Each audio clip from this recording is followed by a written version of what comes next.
Fight fans, Jay's Fight Talk here with my No Punches Pulled co-host and SW Fight Hub's main guy, Sam Walker, for Sam and Jay Talk MMA. Thanks for joining me, bro. How are we? Yeah, really good, mate. Thank you. Yeah, always good to be on UFC numbered card fight week. So last one of ESPN, lots to get cracking on into, mate, for the next half an hour or so. Yeah, I actually thought with them having the new deal and this being the last one, I didn't think they'd be that arsed, but it's the total opposite to that. This is probably, from top to bottom, one of the top 5 cards of the year for me, Yeah. possibly top 3. It's absolutely stacked. So look, it's headlined by Merab Davashvili and Petr 2, but we'll start at the early prelims. I mean, some of the names that I'm going to read out here. We've got Jalen Turner facing off against Edson Barbosa. Not even the featured early prelim. It is literally an early prelim. I personally think this fight might get bumped up the card as it gets closer because I think Macy Barber's on the card a little bit further up, which I think more people would want to see Jalen Turner against Edson Barbosa. What's your take on that fight? Two guys that are sort of different stages of their career. It's sort of a must-win for both of them, really. But I think what's your take mate. on it? Yeah, I think Turner talked about retirement. Then he fought and lost to Dan Hooker and Renato Moicano, didn't he, fairly recently? I think it kind of derailed his mindset, but also his kind of ability as well, because he was touted because he's so tall and lanky for the really for the awkward weight for the weight. Awkward, yeah. And we know about Barbosa, but like you say, he's probably past his sell-by date a little bit now. So look, it's an interesting fight. I'd favour Turner, but again, I don't really, it's where he's at mentally and physically, I think, as well. No, I agree. I mean, if he turns up on his day, for me, the stage that Edson Barbosa is in his career, I think Jalen Turner beats him. Yeah. But as you said, he has looked a little bit fragile mentally. He took his last defeat really bad. Sort of, wanted to announce his retirement in the cage and I think his team talked him out of it. He then announced it on social media and sort of flip-flopped. And here we are, less than 6 months later, he's facing Edson Barbosa.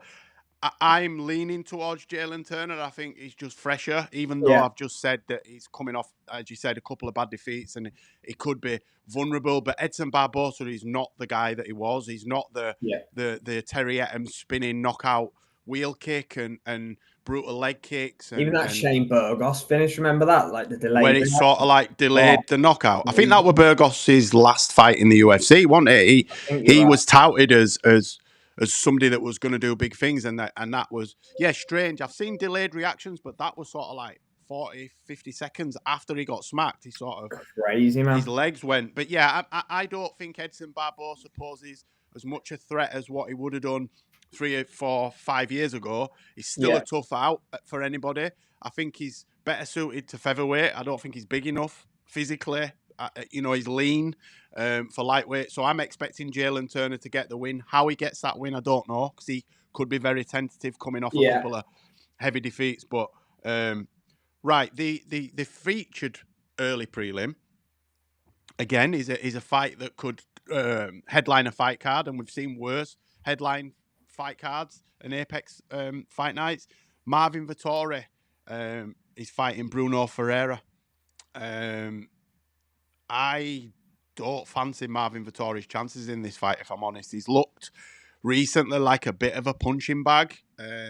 He just takes way too many shots for me, and I thought he'd do really well 2 or 3 years ago. He had, some people said he beat Izzy. I don't think he beat Izzy. I think Izzy beat him, but he sort of dined out on that and this tough guy image. But he's taking defeat after defeat. I mean, I think he's 19-9 now.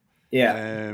And Bruno Ferreira is on a bit of a decent run. He's 14-2.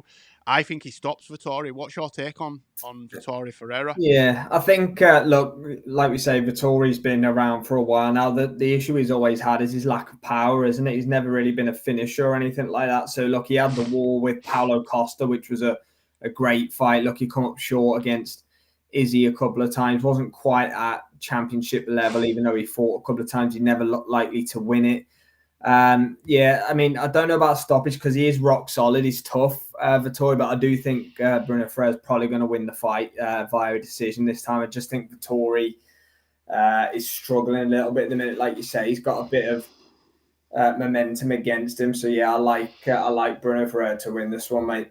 Okay, so we're both on the same page. I think stoppage, you think points. Right, we've got the curtain jerker on the prelims is Nazim Sadikov versus Fares Ziam. Sadikov has turned over with a lot of fanfare. He's very, very highly touted. I think he's 11-1-1. Now, Ziam, again, was very highly touted, but had a bit of a wobble. He's at 17-4. What's your take on this fight? Who do you fancy in Sadikov against Ziam? Yeah, to be fair, I haven't caught a great deal of either of them.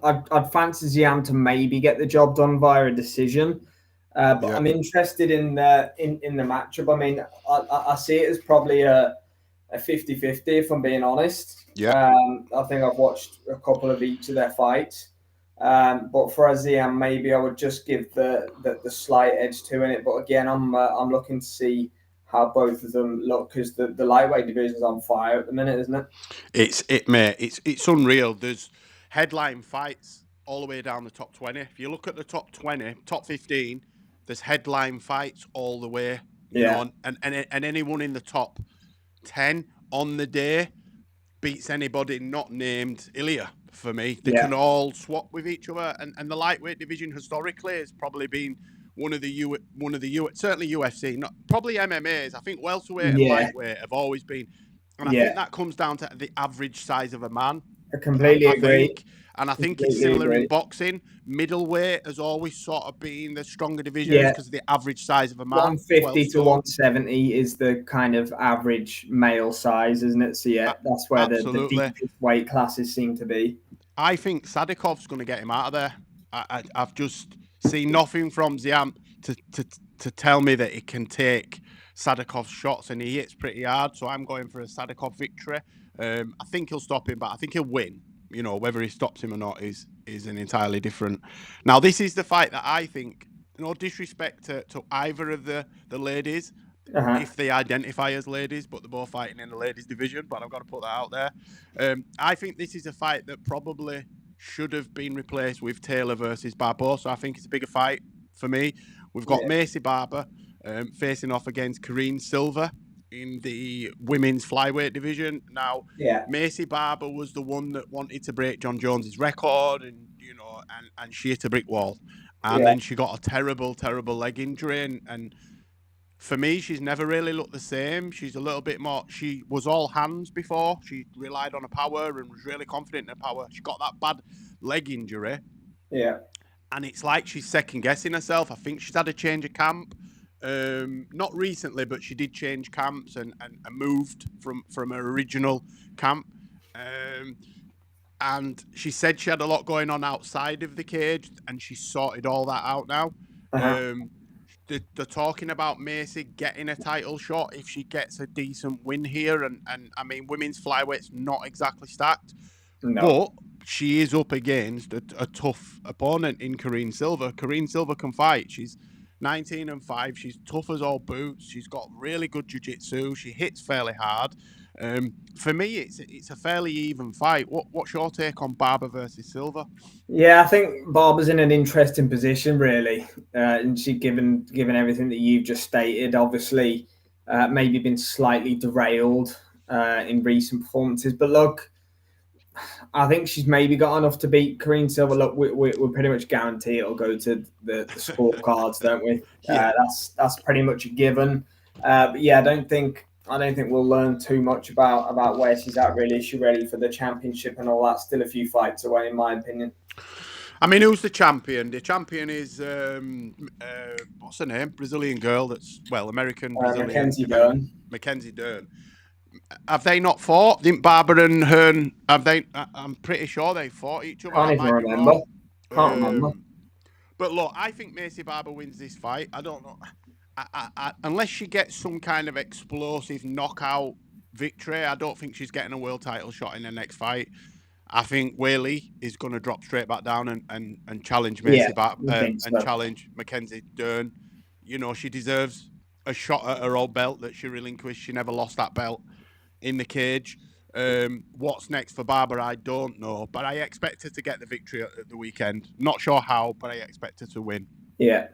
The next fight for me, if I was writing the checks, which I'm not, I'd be writing 50 grand on each one of these guys, and I'd give them it before they even weighed in. Because this fight for me is probably going to... This will be fight of the night. I'm putting it out Guaranteed. there. Fight of the night. Scotland's own, the fighting shepherd, Chris Duncan, is fighting Terence McKinney. Now, let me just state, right? Terence McKinney is 17-7, right? And he has a 100% finish rate. And what I mean by that is, he's stopped 17 in his 17 victories, and he's been stopped 7 times in his 7 defeats. And most of the time, it's in the first round as well. He's never got to the final bell. Yeah, he's an kill or be killed is the definition of Terence McKinney's fighting style. It's just how he fights. He's a nutcase, right? He's a nutcase. If you know anything about his story, he once got arrested. He was inebriated, we will say, and he died. And they brought him back to life, and it sort of changed him, you know. So he's recovered. I know how that feels. I'm 18 years recovered myself, so well done, Terence. He's fighting Chris Duncan. I mean, Chris Duncan's 14-2. Chris Duncan, for me, is the real deal. I think that Chris Duncan will challenge for a world title at some point, at some stage in his career. I'm not saying Terence McKinney won't, but the way Terence McKinney fights is a little less reserved than Chris Duncan. Chris Duncan uses his jiu-jitsu and his grappling a little bit more. Terence McKinney seems to just throw down, and like you said, it's kill or be killed. This fight, for me, isn't going the distance. Historically, you would say, statistically, it won't go the distance. And I think Chris Duncan will come away with a victory. I think he'll stop Terence McKinney inside a couple of rounds. What do you think? Who are you leaning to? Yeah, look, McKinney's a fun fight. We know Duncan's a fun fight. He fought, then beat Vucenic, didn't he? Was it John Vucenic last time out? Yeah, obviously he's been cut now from the UFC momentarily. But yeah, look, McKinney's great. Been on the receiving end of some highlight reel knockouts, dished a few out himself. Duncan finishes him in a round in a crazy 3-4 minute fight, in my opinion. But he's just not as reckless, and he's a little bit more level-headed in the madness, in my opinion, than Terence. Exactly. Yeah, I think it'll be crazy, though. I'm looking forward to I think Duncan's is calculated madness, if that makes any sense. He's a little bit more reserved and waits. It'll probably go to the scorecards now that me and you have both put the fucking jinx on it. But that is the fight out of all the fights that I'm looking forward to. I'm really looking forward to that fight. And the next fight that leads up to the main card, again, is in the lightweight division. And, you know, the winners of both of these two fights and losers could potentially face each other. Yeah. We've got Grant Dawson facing off against Manuel Torres. Both very heavy-handed. Both have got really decent ground control and wrestling. I can't pick a winner in this fight. What's your thoughts on Dawson versus Torres? I'm really struggling to pick a winner. Yeah, it's a tough one. I think, didn't Dawson lose to Bobby Green recently or something, like a freak knockout? He was on a roll before that, wasn't he? So he was on a tear. Yeah, I'll put that down to like a freak kind of performance. Look, I've seen him fight loads. He's very, very good, technically sound. Emmanuel Torres, I don't think is quite as good as Dawson. But look, with no one thought King Green had beat him, but he did. So look, for me, Grant Dawson will get the job done. I think he'll get a finish within the first couple of rounds. I'm just putting the Green performance down to an off night. Okay. I can't argue with that. Right, we're into the main card. Former light heavyweight world champion and the first man in the UFC to beat Izzy, I believe. Jan Blachowicz. Just laid on him for 5 rounds, literally. Just laid on top of Izzy for 5 rounds. Against Guskov, Bogdan Guskov. Now, Guskov is an absolute savage. I believe, let me just check. Yeah, we've got 2 shepherds on the card. So Chris Duncan was a shepherd and Bogdan Guskov was a shepherd. a bouncer, and he's now in the UFC. Yeah, you wouldn't mess with him, would you? No, he's an absolute animal, right? Yeah. And I think 2-3 years ago, this is a different fight, but we're not. Yeah. We're not 2-3 years ago. Jan Blachowicz, for me, has lost a step. He's got the legendary Polish power. You know, the last thing to leave a fighter historically, or you know, cliche as it sounds, is the power. But what it is for me with Jan Blachowicz, previously, he'd just do things fluidly. Well, fluidly is probably not the right word for Jan Blachowicz, but he'd just do things automatically. Since he's had a couple of defeats, he seems to be sort of second-guessing himself. I think he lost to Ulberg, was it last? Yeah. I believe. It was a very defensive fight. Ulberg's touted for the title, but Blachowicz just didn't look like he had the confidence in his chin to throw down. He's got the confidence in his power, but he seemed to be worried about what were coming back. Now, Ulberg's a concussive puncher, but this guy, the Shepherd, Guskov, for me, hits even harder than Ulberg and will put your lights out. I worry for Jan Blachowicz. I've got a bit of concern that, you know, he's being fed to the lions here, and this is a springboard and a platform for Guskov to announce himself and take the mic and say, listen, I either want Ulberg in a number one contenders or show me the belt. I want the belt, because he's not a million miles away. Light heavyweight's not stacked, really. It's not stacked. So it's a bit similar to cruiserweight in boxing. You can have a couple of good wins and get a world title shot. It's slim pickings. Yeah. I think he makes has a fairly comfortable night, and I can't believe I'm saying that against a former world champion in Jan Blachowicz, but yeah, I just don't fancy his chances in this fight. I could see him getting stopped. Yeah, I just don't know how much Blachowicz can pull the trigger anymore. Like the Ulberg fight is really defensive. He's had a couple more similar to that prior to that. Guskov's got everything to gain. Blachowicz has been their former champion and everything like that. So yeah, I'm with you as well. I think it might be a cagey affair, that points kind of win for Guskov, but I just don't know if Blachowicz can pull the trigger anymore, if that makes sense. Yeah. I agree. The next one for me is again, could be fight of the night, but it all depends on what Triple C's got left. Yeah. Former two-time world champion, Olympic silver medalist, the king of cringe, the most awkward man in the world, but you got to love him. Yeah. I don't think he beat Demetrius Johnson. I just don't believe. But that started his run, and Demetrius Johnson went off to one, and the rest is history. But look, Henry Cejudo, coming off 3 defeats, remember, he's going off against, now this kid can fight. Peyton Tolbert, he's got the look, he's got the swagger, he's got the talk. I don't think he's got the bottle, because I saw Marab put it on him backstage, and he sort of backtracked. But he seems like he's a nice guy. He seems like a really nice guy. He was on an absolute tear, and then he got wrestle fucked, basically. He got ragdolled. Not in his last fight, the fight before, and then showed massive improvements in his takedown defense. So he'd learned from that defeat. A lot of kids, it can sort of... Raul Rosas Jr., for example, he took defeat pretty bad for me and fights really safe now. Yeah. Peyton Tolbert just added to his game, but still fights the same. What has Henry Cejudo got left at 38 years old is the question for me. And if he hasn't got half of what he previously had, then Peyton Tolbert could walk through him. It could walk through Henry Cejudo, and I never thought I'd hear myself say that about a prospect. Yeah. It feels like they are gifting Peyton Tolbert a name, a very, very good name, on his journey towards a title shot. What's your take on Tolbert versus Triple C? Yeah, well, Triple C's calling it quits, isn't he, after Saturday night? So this is his, I know he's retired before, but this is the classic UFC. They'll want you to pass your name on to somebody on the way out. Yeah. I think Peyton Tolbert will beat Henry Cejudo at the weekend. I don't know how much Cejudo has left. Like you say, he hasn't been overly active. He's been losing most of his fights that he's been having. So, yeah, this is a passing of the baton. This is Peyton Tolbert will win it comfortably on points, in my opinion. I agree. I could see a stoppage, but I think Henry's got enough left to be able to manipulate his wrestling up there. I think he's got enough to be able to keep it comfortable for himself. Henry, isn't he's very wily, and you know, he had some great fights in his heyday, and made easy work of some of the greats. That fight against Marlon Moraes, unbelievable, unreal. But look, I think his time's gone. He's 38. Yeah. He's coming off 3 defeats after a 3-year layoff. So, yeah, I'm in agreement. I don't know how he does it, but I believe Peyton Talbot will win this fight. Yes, Antonio, thanks for joining us, brother. Thanks for joining us, Antonio. I hope you're well, mate. Hope you're well, brother.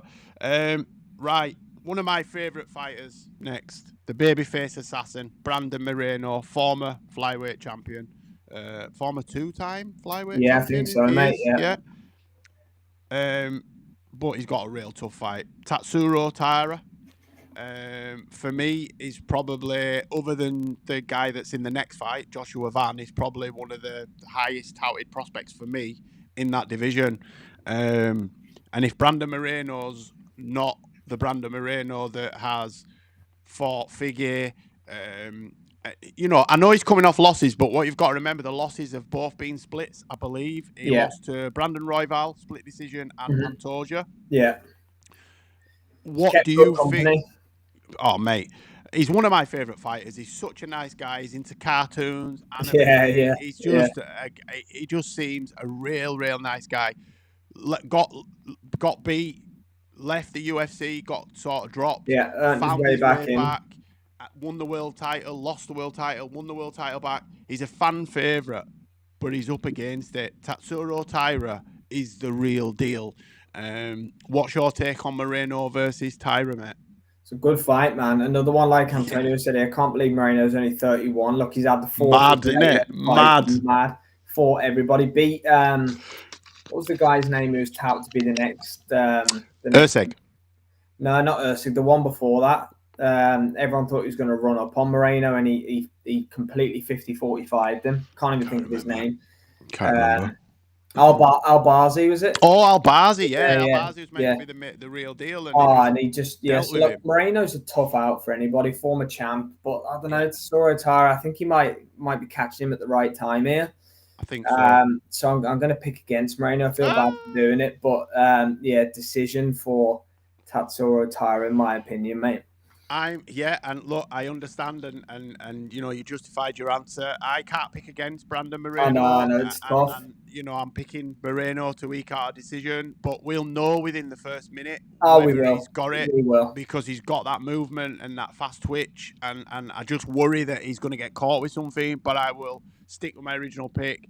Let's have a look here. Taira is only minus 132. I don't understand. Is that odds? So he's slightly odds on. Okay.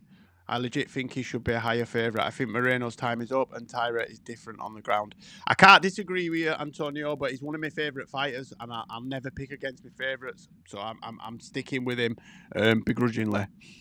Right, the next one is the flyweight world title, the title that Alexandre Pantoja took off Brandon Moreno. Daddy, do you see me now? One of the weirdest microphone. It wasn't even a call out where he practically called his dad out for leaving them. His story's amazing, by the way. I know I'm making light of it now, but it was emotional for him. But it was just weird. Look, Joshua Van, he's 25 years old, but this kid can fight. He's not unbeaten. He has lost, but he's fucking come back with an absolute tear. He was undeniable for this title shot. There was nobody more deserving than Joshua Van. I'm just not sure at 25 whether he's going to be... I don't know. I think emotionally, mentally ready. I think it takes something special to beat Pantoja, isn't it? The 1-2 fight. If Pantoja's on it, Mokaev, man, getting back in the UFC, that's fight. That's got to be the next one. I think you've got look at the. So I'm thinking, right? You've had Moreno, Pantoja, and Figge, and I think if they get Mokaev back, you've got Taira, Mokaev, and Van that could be the 3 guys for the next 5 years. Mohamed Mokaev needs to come back. He just needs to sort his attitude out.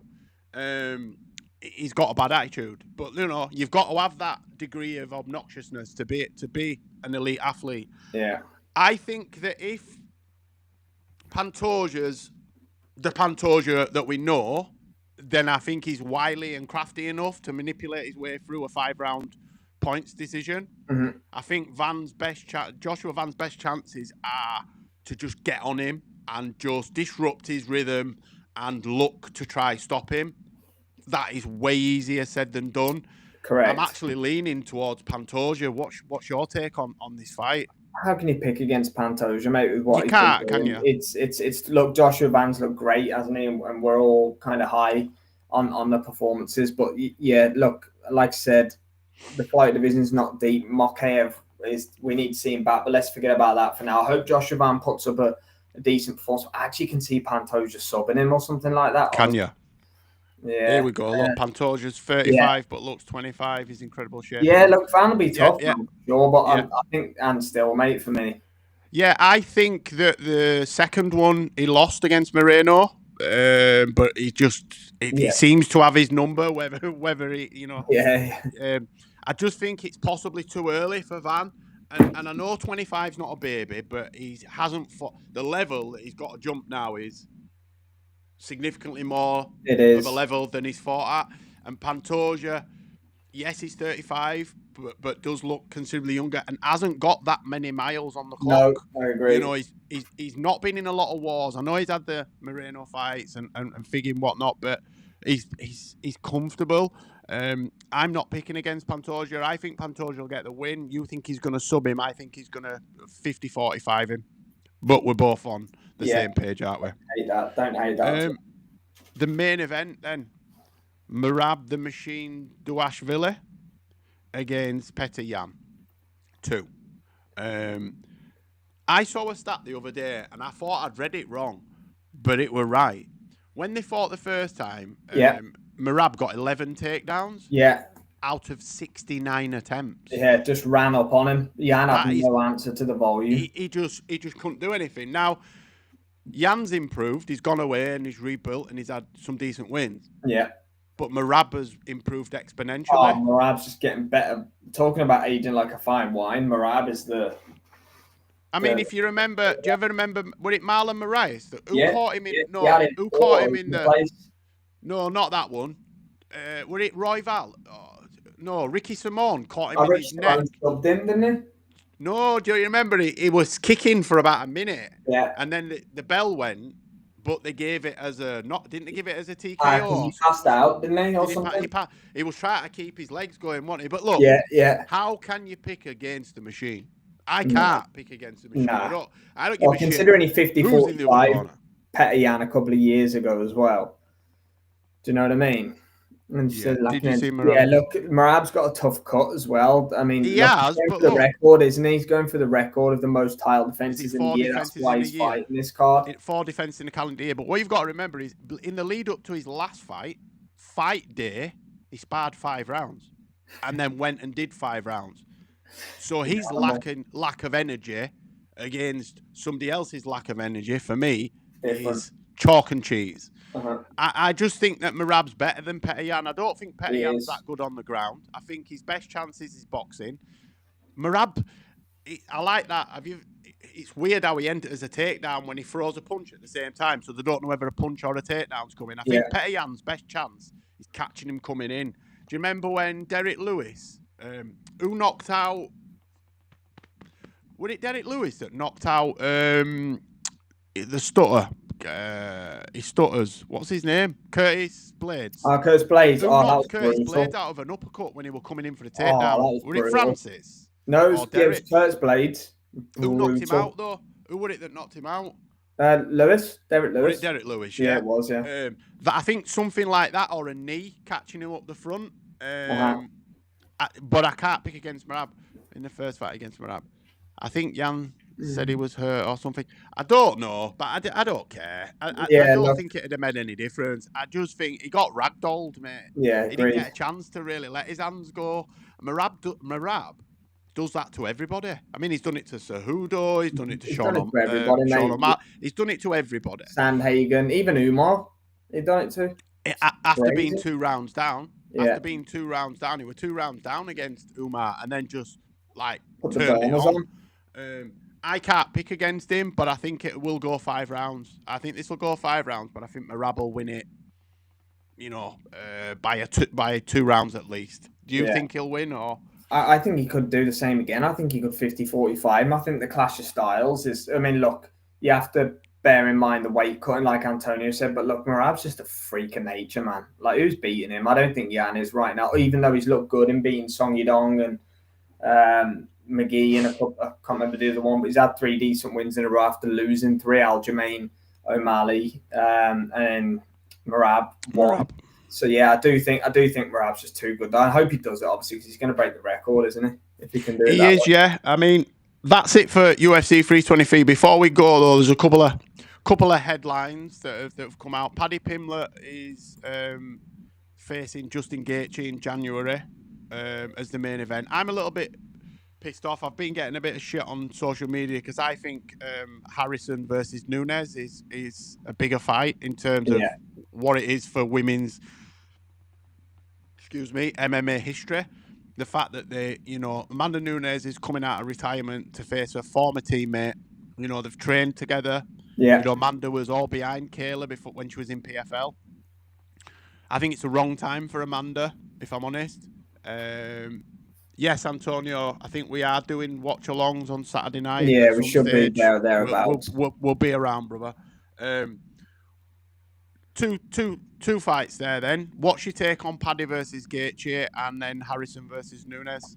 I'm not keen on the interim thing. I like the fight, Paddy versus Gaethje. I don't know if it needs. Don't think it needed an interim. I know Arman's next, and then the winner of this fight's the winner of that. It's pretty simple in my opinion. Yeah, agreed. But it's a good fight. I mean, is it a pay-per-view headliner? Nope. I don't know. Maybe not. Like the Amanda versus Kayla Harrison fight looks the best fight in the women's side of the sport, isn't it? Right now, I favor Kayla Harrison to win it. Obviously, Amanda knows we haven't seen in a while, but I guess as first cards go for the new broadcaster Paramount, it's. I mean, look at decent. The depth of the card. Sean O'Malley's on there versus Song.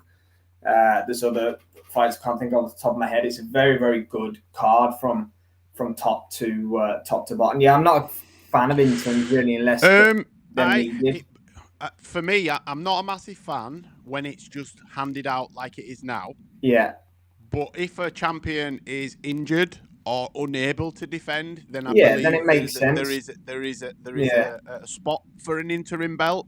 But when they just put it on a fight, as Sam said, Arman is the number one contender. Arman is next in line to fight Ilya. Ilya can't fight. He's going through some personal stuff. I think he's going through a messy divorce and whatnot. Yeah. So, just have Paddy and just. I would have put Paddy and That's a good fight, man. Just do it, yeah.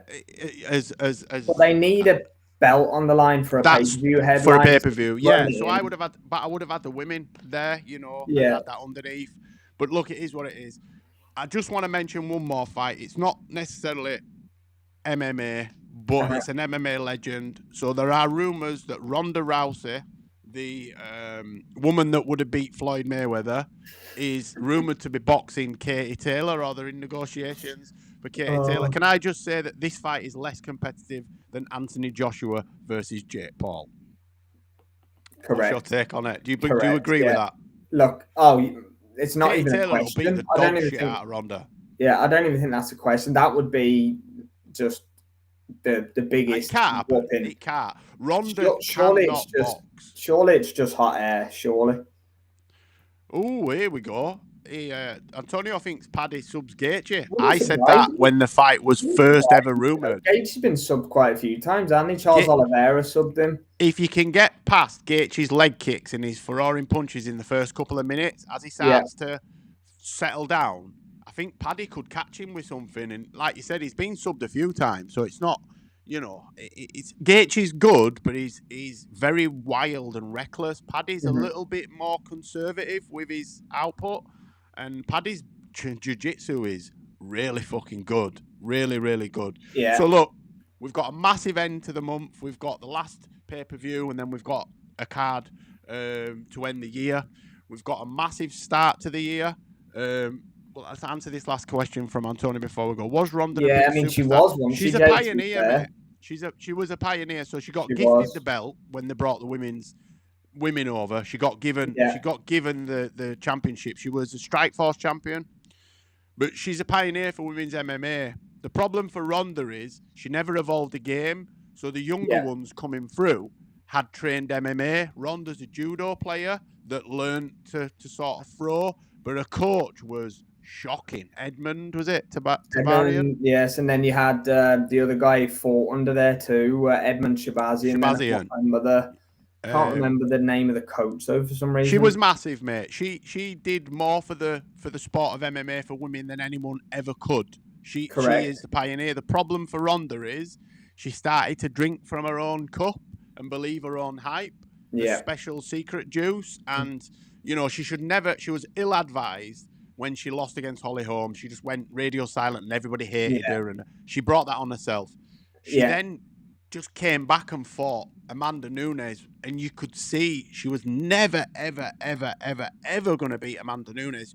Ronda Rousey had her level. If she comes back to MMA now, she'll get ran through by women that are not even in the top 5. Yeah. And that's not a slight on what she did for the game. She's the biggest female MMA superstar ever, right? Yeah. But a lot of the fans that got brought to the sport just thought she was better than she was. And unfortunately, you could see as the levels started to get better, it got closer and closer. And then Holly Holm, it wasn't even close. She just boxed her head off and then head kicked her. I'd like to see Ronda either stick to WWE or just don't come back. You know, it's one of those. But I'm not a fighter to fill the void. She's had children. She's got a farm.